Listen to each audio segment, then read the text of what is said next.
Welcome back, Intriguing Facts family. This episode is packed with jaw-dropping moments that will leave you on the edge of your seat.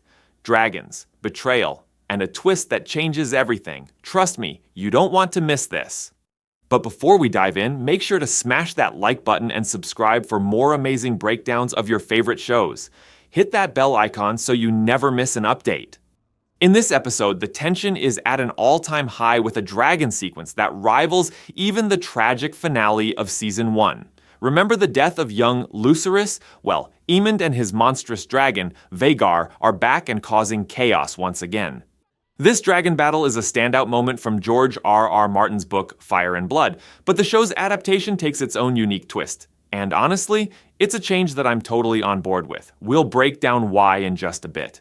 King Aegon is having a rough time this episode.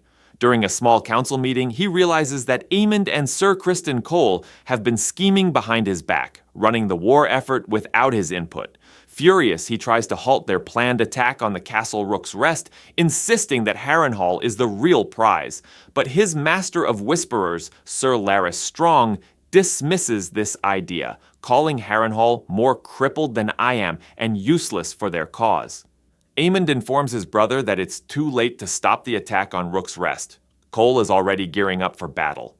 In a tense exchange in Valyrian, Aemond shows his linguistic skills, while Aegon's broken reply reveals his lack of fluency. Aemond mocks his brother for playing king while he's been busy planning the war. Humiliated, Aegon runs to his mother for support, but she only adds to his misery with cutting remarks about his lack of wisdom despite wearing the crown. Desperate, Aegon asks his mother what he should do, and she coldly advises him to do nothing at all. This is too much for the young king to handle. Frustrated and stewing over his lack of authority, Aegon decides to take action.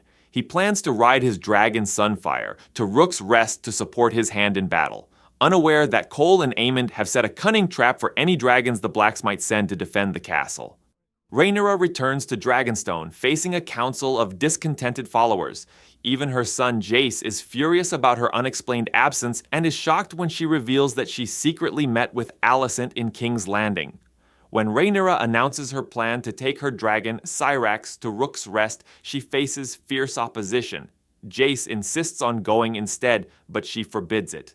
Princess Rhaenys steps up, declaring, "You must send me." Her dragon, Meleys, the Red Queen, is a seasoned warrior, but they should have sent more than just one. Rhaenys and Meleys arrive at the battlefield shortly after Cole's assault on the keep begins. The battlefield is soon engulfed in flames as soldiers scatter in panic. But this is exactly what Sir Criston Cole was hoping for. He orders signal arrows to be fired, and not far off, Aemond and his ancient dragon Vhagar lurk in the trees, ready to strike. Just as things heat up, Sunfire appears over the forest, leaving Cole speechless and Sir Gawain Hightower outraged. "This was your plan, to risk the king's life," he exclaims. "No," Cole replies curtly, before quickly improvising. He rides out and delivers a rousing speech to his men, declaring they are blessed by the king's presence. Aemond's reaction to his brother Aegon's arrival at Rook's Rest is less than thrilled. "Idiot," he mutters bitterly in Valyrian. As the battle heats up, Meleys and Sunfire clash in the skies above Rook's Rest, tooth and flame flying. It quickly becomes clear that the older dragon and rider have the upper hand. But the arrival of Vhagar changes everything. Aegon's cry of joy turns to horror as Aemond commands Dracarys, and a massive gout of flame engulfs both Sunfire and Meleys. The golden dragon, Sunfire, takes the brunt of the attack, and dragon and rider plummet to the ground. Cole watches in horror and spurs his horse toward his fallen king.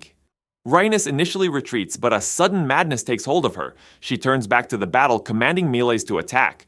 Once again, Vhagar and the smaller Meleys grapple in the sky.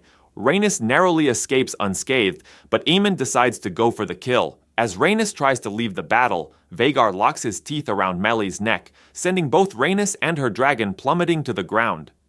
Aemond is the only one to emerge still on dragonback, riding the monstrous Vhagar, the oldest living dragon, once ridden by Queen Visenya, sister-wife of Aegon the Conqueror. Vhagar's breath is said to be so hot, it can melt a knight's armor. The episode ends on a cliffhanger, leaving us to wonder about the fates of Aegon and Rhaenys.